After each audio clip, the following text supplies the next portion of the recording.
PMCയുമായി ബന്ധപ്പെട്ട് യൂണിയറ്റിലെ കമ്പനിയുടെ നിലപാട് പ്രഖ്യാപിച്ചിട്ടുണ്ട്. അപ്പൊ അതിൽ പലവിധ ചർച്ച നടക്കുന്നുണ്ട്. എന്താണ് അതിൽ ലീഗിന്റെ? അല്ല, ലീഗിന്റെ അല്ല, UDFന്റെ തന്നെ പറയാം. പിന്നെ രണ്ടാക്കേണ്ട ആവശ്യമില്ല. ആ റിപ്പോർട്ട് വെറുതെയാണ്. കാരണം ഇന്നലെ UDFില് PMC സംബന്ധിച്ച് യാതൊരുവിധ ചർച്ചയുണ്ടായില്ല. ലീഗ് വേറെ അഭിപ്രായം പറഞ്ഞു, കോൺഗ്രസ് വേറെ അഭിപ്രായം പറഞ്ഞു എന്നൊക്കെ പറഞ്ഞ് നിങ്ങൾ ഉണ്ടാക്കുന്നത് അടിസ്ഥാനരഹിതമായ ഒരു വാർത്തയാണ്. ഇന്നലെ ചർച്ച ചെയ്തിട്ടില്ല, ഇന്നലെ അങ്ങനെ അജണ്ട ഉണ്ടായിരുന്നില്ല. ആ വിഷയം ചർച്ച ചെയ്തിട്ടേ ഇല്ല ഇന്നലെ. ഇപ്പോൾ ഉള്ള പൊസിഷൻ എന്ന് പറയുന്നത് നേരത്തെ ഉള്ളത് തന്നെയാണ്. അതായത് ക്യാബിനറ്റ് ഒരു സബ് കമ്മിറ്റിയെ വെച്ചിരിക്കുന്നു. ആ സബ് കമ്മിറ്റിയെ വെച്ചതിന് ശേഷം കേരള ഗവൺമെന്റ് ഇത് സംബന്ധിച്ച് എന്താണ് ഗവൺമെന്റിന് പറയാനുള്ള റിപ്പോർട്ട് പഠിച്ച ശേഷം UDFും പറയും, അതുപോലെ തന്നെ പിന്നെ മുഖ്യമന്ത്രിയും പറയും. ഞങ്ങളൊക്കെ ഒരുമിച്ച് ഒരു അഭിപ്രായം പറയും. രണ്ടഭിപ്രായം ഇല്ല, ഒറ്റഭിപ്രായമേ ഉള്ളൂ. ഇടതുപക്ഷ ഗവൺമെന്റ് നടപ്പിലാക്കിയ ഒരു പദ്ധതി അവർക്കും അറിയാം, ഞങ്ങൾക്കും അറിയാം, നാട്ടുകാർക്കും അറിയാം, നിങ്ങൾക്കും അറിയാം. അതിന്റെ പ്രയാസങ്ങളും സാങ്കേതിക പ്രശ്നങ്ങളും അത് വളരെയധികം കോംപ്ലിക്കേറ്റഡ് ആക്കി നിൽക്കുകയാണ് എന്നുള്ളത്. നിയമസഭയിൽ തന്നെ അവർ പറഞ്ഞതാണ്. എന്താണെന്ന് വെച്ച് കഴിഞ്ഞാല് ഫണ്ട് കിട്ടാതാവും, അപ്പൊ ഞങ്ങൾ ഒപ്പിട്ടതാണ്. എന്നാൽ അതിന്റെ പറയുന്ന അർത്ഥം എന്താ?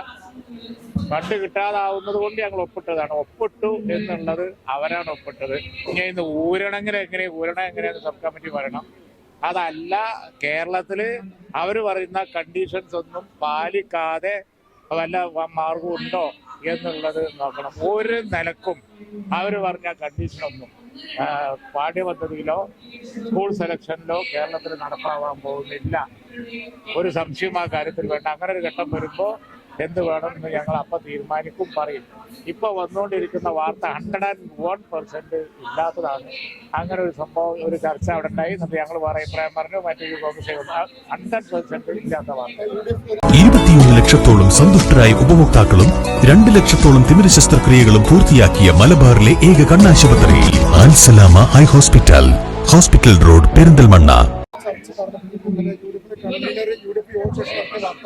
അത് UDF കൺവീനർ പറഞ്ഞു എന്നുള്ളത് ശരി. അദ്ദേഹത്തിന് UDF യോഗത്തിന് ശേഷം നടത്തുന്ന പത്രപ്രവർത്തകർ പറയുന്ന ചോദ്യത്തിന് അദ്ദേഹത്തിൻ്റെതായ ശൈലിയിൽ ഒരു മറുപടി പറയാനോ, അത് നമുക്ക് മനസ്സിലാക്കാം. പക്ഷെ ഇന്നലെ നിങ്ങൾ റിപ്പോർട്ട് ചെയ്തുകൊണ്ടിരിക്കുന്നത് UDF ചർച്ച ചെയ്തു, എന്നിട്ട് ലീഗ് വേറെ അഭിപ്രായം പറഞ്ഞു, കോൺഗ്രസ് വേറെ അഭിപ്രായം പറഞ്ഞു എന്നൊക്കെയാണ്. അത് 100% കളവാണ്.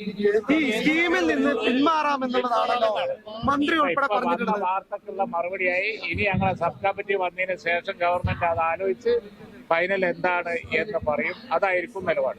PMCയിൽ നിന്ന് പിന്മാറാമെന്നുള്ളതാണല്ലോ മന്ത്രിയുടെ മറുപടി രാജ്യസഭയില്. ഇന്നലെ കൺവീനറോട് ഒരു ചോദ്യം ചോദിച്ചു, നിങ്ങൾ എങ്ങനെ അത് കൊടുത്തു എന്നുള്ളത്. കൺവീനർ ഒരു ചോദ്യം ചോദിച്ചിട്ട് നിങ്ങളത് കൊടുത്താൽ എങ്ങനെയാന്നുള്ളത് ഇപ്പൊ ഞാൻ സ്വീകരിച്ചിട്ടോ. എന്നോടൊരു ചോദ്യം ചോദിച്ചിട്ട് വേറെ കൊടുക്കാനുള്ള രാജ്യസഭയിൽ ലീഗ് എംപിയുടെ ചോദ്യത്തിന് PMC സ്കീമിൽ നിന്ന് പിന്മാറാമെന്നുള്ളതാണ് കേന്ദ്രമന്ത്രി നൽകിയ മറുപടി.